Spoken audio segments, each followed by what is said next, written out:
मोठ्या संख्येने चाकरमानी कोकणामध्ये दाखल झालेले आहेत, पण ऐन सणासुदीच्या पार्श्वभूमीवर घरगुती गॅस सिलेंडरची कमतरता भासताना दिसून येते। लांजा तालुक्यामध्ये गॅस बुकिंग करून सुद्धा सिलेंडर मिळण्यासाठी मोठा विलंब लागतोय। बुकिंग करून सुद्धा सिलेंडर मिळत नसल्यामुळे ग्राहकांमधून तीव्र नाराजीचे सूर सध्या उमटताना दिसतायत। कोकणामध्ये शिमगोत्सव विशेषतः रत्नागिरी जिल्ह्यामध्ये मोठ्या उत्साहात साजरा केला जात असतो आणि अशातच या घरगुती ह्या महत्त्वाच्या घटकाच्या कमतरतेमुळे नागरिकांचा हिरमोड होताना दिसून येतोय।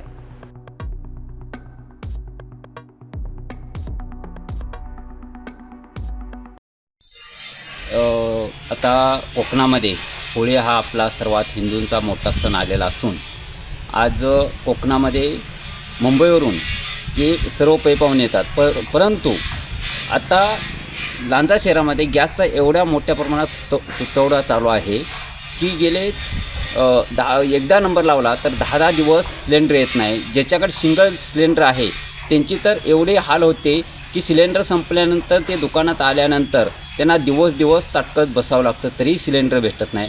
तरी यासाठी शासनाने होळी या सणाचं गांभीर्य लक्षात घेऊन लांजा शहरातील जनतेला गॅस सिलेंडरचा तुटवडा होणार नाही किंवा गॅस सहजासहजी उपलब्ध होईल अशी प्रशासनाने व्यवस्था करून कोकणवासियांना गॅस लगेच मिळेल याची व्यवस्था करावी अशी मी राष्ट्रवादी शरदचंद्र पक्षाच्या वतीनं विनंती करतो।